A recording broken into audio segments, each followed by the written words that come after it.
வணக்கம் நண்பர்களே, நான் ஆறுமுகசாமி. இன்னும் ஒரு சில நாட்களில் தமிழக சட்டமன்ற தேர்தல் வருது.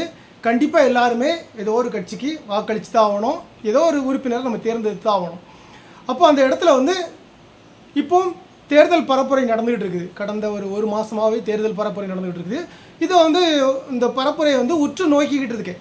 நிறையா தலைவர்களுடைய ஸ்பீச் எல்லாமே பார்த்தேன். நிறைய பேரை நேரில் பார்த்தோம், நிறைய பேர் சோசியல் மீடியா மூலமாகவும் பார்த்துக்கிட்டு இருந்தோம். அதை உற்று நோக்கத்தில் ஒரு கருத்து எனக்கு உள் மனசில் உறுத்திக்கிட்டே இருக்குது. அதோட வெளிப்பாடு தான் இந்த வீடியோ. இது எந்த கட்சிக்கும் சாதகமாக நான் பேசலை. ஆனாலும் ஏதோ ஒரு இடத்துல நம்ம சாதகமாக பேசி தான் ஆகணும். ஒன்று இந்த கரையில் நிற்கணும், இல்லை இந்த கரையில் நிற்கணும், நடுசில் நிற்கணும். அப்படிங்கிற நடுநிலையாளர் அப்படிங்கிறதே ஒரு தேர்ந்தெடுத்த அயோக்கியத்தனம் அப்படின்னு தான் நான் சொல்லுவேன். ஏன்னா ஏதோ ஒரு பக்கத்தில் நீ நின்று தான் ஆகணும். நான் இங்கேயும் போக மாட்டேன், அங்கேயும் போக மாட்டேன்னா ஜெயிக்கிறோம் யாரோ அந்த சைடு நீ போகிற அப்படின்னு அர்த்தம்.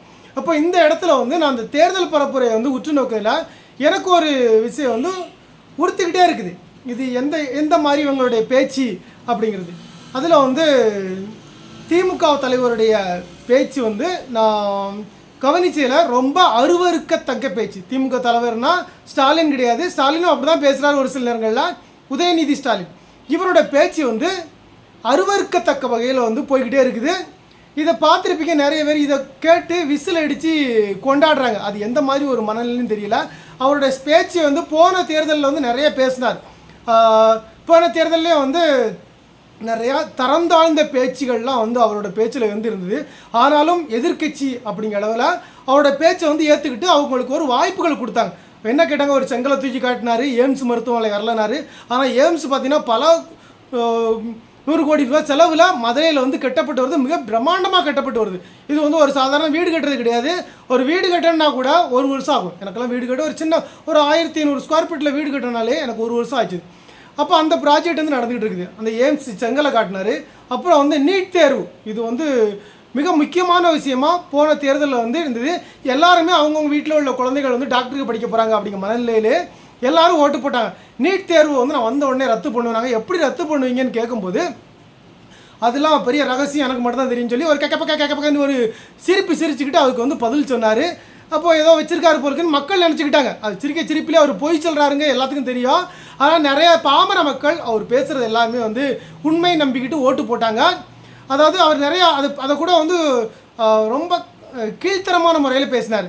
என்ன பதந்தாங்கி பழனிசாமி, உங்களுக்கு வெக்கம் இல்லையா, மானம் இல்லையா, சூடு இல்லையான்னு சொல்லி கிராமத்தா மாதிரி மூன்றாம் தர பேச்சு நிறைய பேசினார். அப்போ இவர் நீட் தேர்வு ரத்து பண்ணிடுவார்னு சொல்லி மக்கள் நிறையா ஓட்டு போட்டாங்க. அப்புறம் கனிமொழி அம்மா அவங்க வந்தாங்க, நிறையா மதுக்கடைகள்லாம் மூட போகிறோம் நாங்கள் வந்த உடனே, விதவைகள் அதிகமாக வாழக்கூடிய மாநிலம் ஆகிட்டு சொல்லி அந்தம்மா ஓட்டு கேட்டாங்க. அவங்க சப்ஜெக்ட் வேறு. இந்த உதயநிதியை பற்றி போய் பேசுவோம். கேஸ் சிலிண்டர்லாம் உங்களுக்கு ரேட்டை குறைப்போம், நாங்கள் பெட்ரோல் ரேட்டை குறைப்போம், டீசல் ரேட்டை குறைப்போம்னு சொல்லி நிறையா, அதாவது வாயில் வந்ததெல்லாம் அள்ளி விட்டாங்கன்னு சொல்லலாம். அரசு ஊழியர்களுக்கெல்லாம் பழைய ஓய்வூதிய திட்டத்தை நாங்கள் கொண்டு வர போகிறோம்னு சொன்னாங்க. நிறைய இளைஞர்களுக்கெல்லாம் நாங்கள் வேலை வாய்ப்பு கொடுக்க போகிறோம்னு சொல்லி மிக மிக முக்கியமான பாயிண்ட்டுகளெல்லாம் அவங்க வாயில் நிறையா பொய்களை அள்ளி விட்டாங்க. ஜெயித்தாங்க. மக்கள் எங்கேயாவது நம்ம யாராவது நல்லது பண்ணிடுவாங்களான்னு சொல்லி மக்கள் ஓட்டு போட்டாங்க, ஜெயித்தாங்க. அந்த 5 வருஷத்தில் அது செஞ்சுருக்காங்களான்னு பார்த்தீங்கன்னா ஒரு சில திட்டங்கள் மட்டும்தான். அதாவது பணம் கொடுக்குற விஷயம், அக்கௌண்ட்டில் அந்த 1000 ரூபா பணம் கொடுக்குறது, ஓசி பஸ்ஸு, இந்த மாதிரி சின்ன சின்ன விஷயங்கள் மட்டும்தான் பண்ணாங்களே தவிர மிக முக்கியமான அந்த திட்டங்கள் எதுவுமே அவங்க நிறைவேற்றவே இல்லை. அதை மறைக்கிறதுக்காக இந்த தேர்தலில் அவங்க அந்த சப்ஜெக்டை ஃபுல்லாக ஓரமாக தூக்கி வச்சுட்டாங்க. ஒரு ஆளுங்கட்சிங்கிறவங்க அவங்க பண்ண சாதனையை சொல்லி தான் ஓட்டு கேட்டாங்க. எதிர்கட்சி குற்றம் குறைகளை சொல்லி கேட்பாங்க. ஆளுங்கட்சிங்கிறது அவங்க செஞ்ச சாதனைகளை சொல்லி தான் ஓட்டு கேட்கணும். ஆனால் அவர் அது செஞ்ச நாங்கள் இதை பண்ணியிருக்கோம்னு சொல்லி எந்த சாதனையும் பேசலை. வர்ற இடத்துலலாம் ஒரு படத்தை தூக்கி காட்டுறாரு, ஒரு ஃபோட்டோவை தூக்கி காட்டுறாரு. அதாவது எடப்பாடி பழனிசாமி சசிகலா காலில் விழுந்து கிடக்கிற மாதிரி ஒரு ஃபோட்டோ காட்டுறாரு. அந்த ஃபோட்டோவை காட்டினதோடு அவர் நிற்கலை. அதை சொல்லக்கூடிய அந்த விதம் அப்படிங்கிறது பார்த்திங்கன்னா ரொம்ப வல்கரான விஷயம் பேசுகிறாரு. அதான் சசிகலா அம்மா காலுக்கு கீழே ஓடி போயிட்டார். அதாவது கிராமத்தில் ஒரு நிறைய வார்த்தைகள்லாம் உண்டு. அந்த வார்த்தைகள் நேரடி அர்த்தம் கொடுக்காது, மறைமுகமான அர்த்தம் கொடுக்கும். அதாவது பல்ல காட்டுறதுன்னு சொல்லுவாங்க. கிராமத்தில் பல்ல காட்டுறது அப்படின்னு சொன்னால் அது ஒரு ரொம்ப மோசமான வார்த்தை. பல்ல காட்டுறதுனா சிரிக்கிறது கிடையாது, அவங்க வேறு எதையோ ஒரு காட்டுற மாதிரி அதோட மறைமுக அர்த்தம். கிராமத்தில் அந்த வார்த்தை சொன்னால் அடிக்க வந்துடுவாங்க. நீ பல்ல காட்டுதுன்னு சொன்னால் அடிக்க வந்துடுவாங்க. சில இடங்களில் அந்த வார்த்தைகள் மாறலாம், ஆனால் அது வந்து அடிக்கிறோம். அது மாதிரி நடிக்கிற அப்படின்னு சொன்னால் அதுக்கு மோசமான வார்த்தை. என்னோட அம்மாவை பார்த்து ஒரு சிறு வயசில் நீங்கள் நடிக்கிறீங்கன்னு சொல்லிட்டு ரொம்ப உட்காந்து 1 மணி நேரமாக அழுதாங்க. அந்த மாதிரி சில வார்த்தைகள் வந்து மறைமுகமாக அது வேறு வார்த்தைகளை கொடுக்கும் தமிழில் வந்து. அந்த மாதிரி சசிகலா அம்மா காலுக்கு கீழோடி போயிட்டாங்கன்னு சொல்கிறாரு. இது எவ்வளோ ஒரு மோசமான வல்கரான விஷயம். அதை வந்து ஒரு 3ஆம் தர பேச்சாளர் பேசுவாங்க. எல்லா கட்சியிலையுமே இந்த மாதிரி விஷயத்த பேசுவாங்க. பேசுகிறதுக்கு 3ஆம் தர பேச்சாளர்னு சொல்லி திமுகவில் சிவாஜி கிருஷ்ணமூர்த்தி இருக்க மாதிரி 3ஆம் தர தலைவர்கள், 3ஆம் தர தலைவர்கள் கிடையாது, அவங்க 3ஆம் தர பேச்சாளர்கள். அவங்கள வச்சு இந்த மாதிரி விஷயத்தெல்லாம் பேசுவாங்க, அசிங்கமாக பேசுவாங்க. ஆனால் ஒரு அரசியல் கட்சியோட துணை முதல்வராக இருக்கிறாரு, அடுத்த ஆட்சி வரும்போது அவர் தான் முதலமைச்சராக தூக்கி வைக்க போகிறாங்க. அதுக்கான வேலைகளையும் பார்த்துட்டாங்க. அந்த மாதிரி முதல் இடத்துல இருக்கக்கூடிய ஒரு முதல் கட்ட தலைவராக இருக்க உதயநிதி ஸ்டாலின் இந்த மாதிரி பேசுகிறது வந்து ரொம்ப சீப்பான விஷயம். ஆனால் அவர் வந்து ஏதோ ஒரு சில இடங்களில் பேசிட்டு போகிறாரான்னு பார்த்தீங்கன்னா, போகிற இடத்துல ஃபுல்லாக அந்த ஃபோட்டோவை மட்டும்தான் காட்டி வெட்டுறார். அவர் ஓட்டு கேட்குறாரு. அவர் போன பிரச்சாரத்தில் செய்தன்னு சொன்ன விஷயத்தை எதையுமே செய்யவும் இல்லை, அதுக்கு எதிர்மாறாக அதை திசை திருப்புற மாதிரி இந்த ஃபோட்டோவை தூக்கி திரும்ப திரும்ப காட்டிக்கிட்டே இருக்கிறார். அது ரொம்ப மோசமான ஒரு படம். அதுக்கு வந்து அவர் இது வரைக்கும் அதில் வந்து உண்மையிலே எடப்பாடி பழனிசாமியை வந்து நம்ம பெருமையாக நினச்சிக்கணும். அவர் இது வரைக்கும் அதுக்கு பதில் சொல்லவே இல்லை. கடந்த இந்த குற்றச்சாட்டு வந்து இப்போ வந்தது கிடையாது. கடந்த ஒரு 8 வருஷத்துக்கு மேலே அவர் மேலே இந்த குற்றச்சாட்டு இருந்துக்கிட்டே இருக்குது. இது ரொம்ப பழைய படம் தான். ஆனால் அவர் தூக்கி இப்போ வந்து காட்டிக்கிட்டே இருக்கிறார். இது வரைக்கும் அவர் பதில் சொன்னதே கிடையாது. ஆனால் இப்போ பெருந்தன்மை அதுக்கு வந்து பதில் சொல்ல ஆரம்பிச்சிட்டார். நான் வந்து பதவிக்கு வந்தேன், அதனால் மூத்தவங்க காலில் விழுந்து ஆசீர்வாதம் வாங்கணும் முறையில் அதை வாங்குறேன்னு சொல்லி அவர் சிம்பிளாக அதை வந்து சொல்லி முடித்தாங்க. கிராமத்தில் எல்லாருமே வந்து காலில் விழுறது வந்து கலாச்சாரம் தான். கல்யாணம் கட்டினோடனே காலில் விழுந்து ஆசீர்வாதம் வாங்குறாங்க. இதே உதயநிதி ஸ்டாலினோட காலில் உங்கள் கட்சியோட எத்தனை தலைவர்கள் விழுறாங்க? நீங்கள் யார் காலில் விழுந்திருக்க மாட்டீங்க. ஏன்னா நீங்கள் வந்து ராஜ பரம்பரையிலேருந்து வந்திருக்கீங்க. நீங்கள் யார் காலில் விழுந்து பதவி வாங்க வேண்டிய அவசியம் கிடையாது. உங்கள் அப்பாவோட பவர்லேயே நீங்கள் வந்து வந்துட்டீங்க. ஆனால் உங்களோட கட்சியில் இருக்கக்கூடிய பெரிய பெரிய தலைவர்கள் கூட உங்கள் காலில் வந்து விழுகிறாங்க. அப்போ உங்கள் காலுக்கு கீழே வந்து அவங்க நுழையிறாங்களா? உங்கள் காலுக்கு இடையில வந்து அவங்க வர்றாங்களா? அதுக்கு என்ன அர்த்தம்? எல்லாருமே வராங்க, பெரிய பெரிய தலைவர்கள் எல்லாருமே காலில் விழுறாங்க, உதயநிதி காலில் வந்து விழுறாங்க. அப்போ அதுக்கு என்ன அர்த்தம்? இது வந்து ரொம்ப மோசமான வார்த்தை, பெண்களை இழிவுபடுத்தக்கூடிய வார்த்தை. அது வந்து சசிகலாமாவை இழிவுபடுத்தலை, எடப்பாடி பழனிசாமியை இழிவுபடுத்தலை. இது வந்து பெண்களை இழிவுபடுத்தக்கூடிய ஒரு வாசகம், காலு கீழே போடாங்கன்னு சொல்லி. அவர் அதுக்கு வந்து இப்போ பதில் சொல்லிட்டாரு. அவர் திரும்ப திரும்ப இந்த மாதிரி விஷயத்தை பேசிகிட்டு இருந்தனால ஒரு லெவலுக்கு மேலே அவர் வந்து கோபத்தோட உச்சிக்கு போயிட்டார் சொல்லலாம் பழனிசாமி வந்து. அதுக்கு சில பதில்கள், நீ வந்து அந்த கால பிடிச்சிட்டு இருந்த லைக் போட்டேன்னு சொல்லி அவரும் சில படங்களை வந்து எடுத்து காட்டுறாங்க.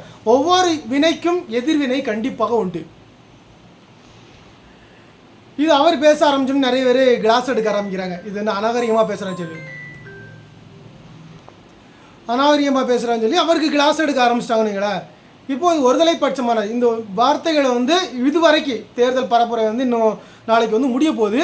ஆனாலும் இந்த தேர்தலில் ஃபுல்லாக அதை தான் அவர் சொல்லி ஓட்டு கேட்டுறாரு. அப்போ நீங்கள் மக்களான நீங்கள் வந்து கண்டிப்பாக இதை நீங்கள் சிந்திக்கணும். அவர் காட்டின படத்தெல்லாம் விட்டுருங்க, அது பழைய படம்.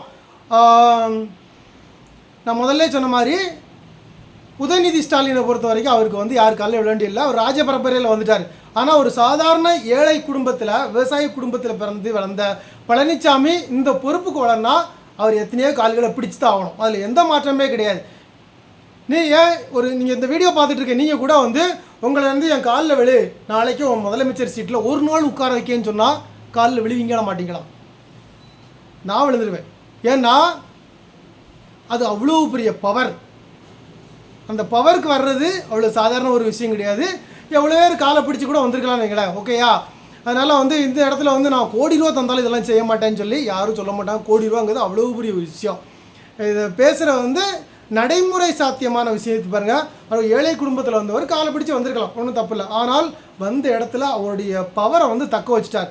இந்த இடத்துல வந்து அவர் வந்து சசிகலா அம்மாவுக்கு துரோகம் பண்ணாங்க, ஆட்சியில் உட்கார வச்சுங்க துரோகம் பண்ணாங்க, மோடிக்கு அடிமையாக இருக்கிறாங்கன்னு சொல்லி நிறைய பேர் அவர் மேலே குற்றச்சாட்டு சொல்லுவாங்க. சொல்லப்போனால் வலியது வாழும் அப்படின்னு சொல்லி ஒரு பழமொழி வந்து தமிழில் உண்டு. யார் பலமாக இருக்கிறாங்களோ அந்த உயிரினம் தான் உலகத்தில் வந்து வாழும். இன்றைக்கி உலகத்தில் வந்து எவ்வளோ உயிரினங்கள் தோன்றிச்சுது, டைனோசர் முதற்கொண்டு எல்லா பெரிய உயிரினங்கள்லாம் வந்தது. ஆனால் எதுவுமே இன்றைக்கி வந்து இந்த பூமியில் இல்லை. வலியது வாழும் அப்படிங்கிற கோட்பாட்டுக்கு கீழே வந்து பலம் உள்ளது தான் இந்த பூமியில் வந்து வாழும். அவருக்கு பலம் இருக்குது, அவருக்கு அந்த சூட்சமங்கள் தெரியுது, ஜெயிச்சு வந்துட்டார். இவ்வளோ பெரிய ஒரு பதவி, அதாவது தமிழகத்தை அதிக காலம் ஆட்சி செஞ்ச ஒரு கட்சியோட தலைவராக வந்து உட்கார்ந்துருக்கவர். அவர் ஒன்றும் சாதாரண ஆள் கிடையாது. அவ்வளோ பெரிய பவர் ஆளுமைத்தன்மையோடு வந்து உட்கார்ந்துருக்காரு. உங்கள் கீழ்த்தரமான பேச்சுக்கு அவர் இவ்வளோ நாள் பொறுத்துக்கிட்டு இருந்ததே ஒரு மிகப்பெரிய ஒரு விஷயந்தான். அதில் இந்த பேச்சை வந்து அவர் பேசிட்டார், இனிமேல் பேசாதுன்னு அவர் சொல்கிறதுல வந்து அர்த்தம் கிடையாது. இந்த பேச்சை ஆய்வு பண்ணுங்கள், இது சரியா தவறா அப்படிங்கிறத நீங்கள் முடிவு பண்ணுங்கள். யாருக்கு ஓட்டு போடணும், இந்த மாதிரி கீழ்த்தரமான பேச்சு பேசுகிறவங்களுக்கு ஓட்டு போடணுமாங்கிறத நீங்கள் முடிவு பண்ணுங்கள். அடுத்ததாக யாருக்கு ஓட்டு போடலாம் அப்படிங்கிறத நம்ம வீடியோவோட கமெண்ட் பாக்ஸில் கமெண்ட் பண்ணுங்கள். மீண்டும் அடுத்த வீடியோவில் சந்திக்கலாம்.